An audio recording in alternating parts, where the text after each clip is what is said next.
Hello everyone, সবাই কেমন আছেন? আশা করি সবাই ভালো আছেন, সুস্থ আছেন। যারা যারা এই যে পাম্প মোটরের এই যে ফ্যানগুলো খুলতে পারেন না, এই যে ফ্যানের নাট কিংবা এই ফ্যানটা খুলে সিল বেয়ারিং পাল্টাবেন, তো যারা পারেন না একেবারেই খুব সমস্যায় আছেন, তাদের জন্য প্রথম থেকেই দেখাবো কিভাবে আপনারা এই নাটগুলো খুলবেন।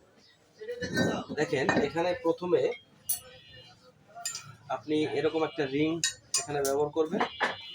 রিং ব্যবহার করার পরে আপনি কিন্তু এটাকে এভাবে ধরবেন, এভাবে ধরে ছোট্ট ছোট্ট করে এভাবে এখানে ছোট্ট ছোট্ট করে বাড়ি দিবেন। এভাবে ছোট্ট ছোট্ট করে বাড়ি দিবেন।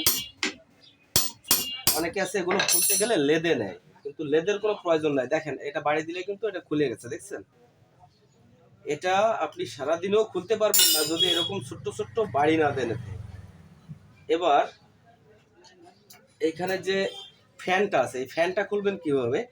এই ফ্যানটা খুলতে গেলে কিন্তু অনেকে অনেক সমস্যায় পড়ে। তো সমস্যাটা একদমই আজকে উদ্ধার করে দিব। এর তলে কিন্তু দুটো ড্রাইভার দিবেন। এভাবে ড্রাইভার না দিলে কিন্তু ফ্যানটা ভেঙে যাওয়ার সম্ভাবনা খুবই বেশি থাকবে। এভাবে দুটো ড্রাইভার এর ভিতরে দিয়ে দিবেন। এভাবে ড্রাইভার চালিয়ে দেবেন দুটো। ব্যাস, এটা নিরাপদ এখন। এইবার যদি এই ফ্যানটা সহজে বাড়ি দিলে না খোলে, তো আপনারা এরকম একটা কাঠের হাতুড়ি ব্যবহার করতে পারেন।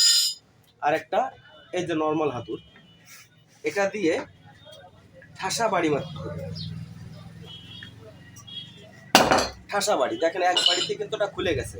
এবার যদি এভাবে না খোলে, তাহলে কিন্তু আপনারা এই ধরনের গ্যাসের ল্যাম্প দিয়ে কিন্তু আপনারা এখানে হিট দিবেন। হিট দিলে কিন্তু এটা একদম খুব সহজে আপনি আস্তে করে বাড়ি দিলেই কিন্তু এটা খুলে যাবে। যদি না পারেন তাহলে কিন্তু এই হিট দিতে হবে। হিট দিলে কিন্তু এটা 100% খুলবে। আপনার কোনো লেদে নেওয়ার দরকার নাই, এমনিতেই আপনি খুলতে পারবেন। তো বন্ধুরা, ভিডিওটা ভালো লাগলে চ্যানেলটা অবশ্যই সাবস্ক্রাইব করতে ভুলবেন না। একটা করে লাইক দিবেন, কমেন্ট করবেন। ধন্যবাদ সবাইকে।